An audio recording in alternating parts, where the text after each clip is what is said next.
Welcome to today trending talks. ఎడారి దేశం Saudi Arabia.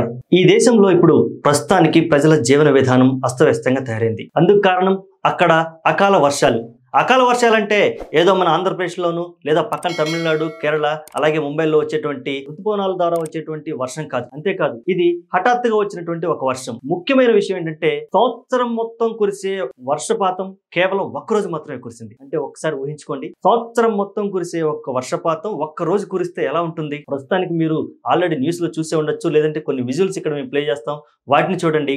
అక్కడ విజువల్స్ చూస్తే వర్షం ఏ రేంజ్ లో పడిందో మీకు అర్థమవుతుంది. కంటికి కనిపించిన ప్రతి ప్రాంతము, అది ఎయిర్పోర్టు, రైల్వే స్టేషన్, హాస్పిటల్ లేదా ఇతర షాపింగ్ మాల్, ఎక్కడైనా సరే నీళ్లు నీళ్లు నీళ్లు నీళ్లు అన్ని మునిగిపోయాయి. ప్రస్తుతం అక్కడ జీవన విధానం అతలాకుతలంగా ఉంది. దీనికి తోడు ఇసుక తుఫాన్లు కూడా తోడవడంతో వాతావరణం మేఘావృతం అయిపోయి చీకటి పట్టేసి నల్లగా ఉండి భయభ్రాంతులకు గురవుతున్నారు అక్కడ ప్రజలు. ఇప్పటి వరకు మనం ముంబైలో వచ్చినటువంటి వర్షాలని ట్రోల్ చేసుకున్నాం, టీచ్ చేసుకున్నాం, మీమ్స్ లాగా మాట్లాడుకున్నాం, ఎటకారంగా మాట్లాడుకున్నాం. కానీ సౌదీ అరేబియా అనేది ఒక ప్రీ ప్లాన్డ్ సిటీ. అన్ని కూడా అద్భుతంగా కట్టుకున్నారు. ఇంకా చెప్పాలంటే వాళ్ళు పర్యాటకులను ఆకర్షించడం కోసం మంచి సదుపాయాలు ఏర్పాటు చేశారు, అందరినీ ఆకర్షిస్తున్నారు. పర్యాటక రంగంలో కూడా అది ముందుంది. మరి అంత మంచి ప్రీ ప్లాన్డ్ సిటీ ఇప్పుడు ఇలా ఎందుకైపోయిందంటే ప్రకృతి దెబ్బకి ఎవరైనా బలాదూర్, ఎవరు తట్టుకోలేరు. గతంలో మనం చూసాం, కరోనా వచ్చింది, ప్రకృతి దెబ్బకి ఎవరూ తట్టుకోలేరు. ఇప్పుడు అలాగే ఈ అకాల వర్షాలకు కారణం పరిశోధకులు ఒక చిన్న అనాలిసిస్ అయితే ఇచ్చారు. భూమి మీద ప్లాస్టిక్ ఎక్కువగా పేరుకుపోవడం వలన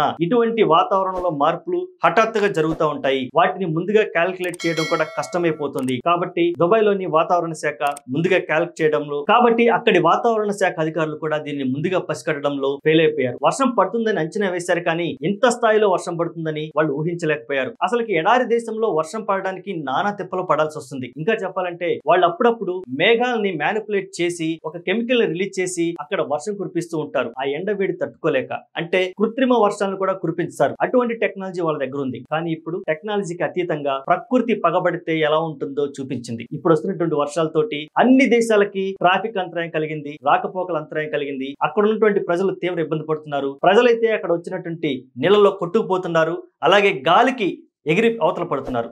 ప్రస్తుతానికి అందినటువంటి రిపోర్ట్ ప్రకారం 20 మంది వరకు మరణించినట్టు మనకి సమాచారం అందుతోంది. అర్థమైందా? ప్రకృతిని ప్రేమించండి, ప్రకృతిని నాశనం చేయకండి. ఇలాగే చేస్తే ఇటువంటి పరిణామాలు అక్కడ దుబాయ్లోనే కాదు, రేపు మన ఆంధ్రప్రదేశ్లోను, మన తెలుగు రాష్ట్రాల్లోనూ మనం కూడా ఎదుర్కోవాల్సిన పరిస్థితి అయితే ఉంటుంది. Be careful. Thanks for watching.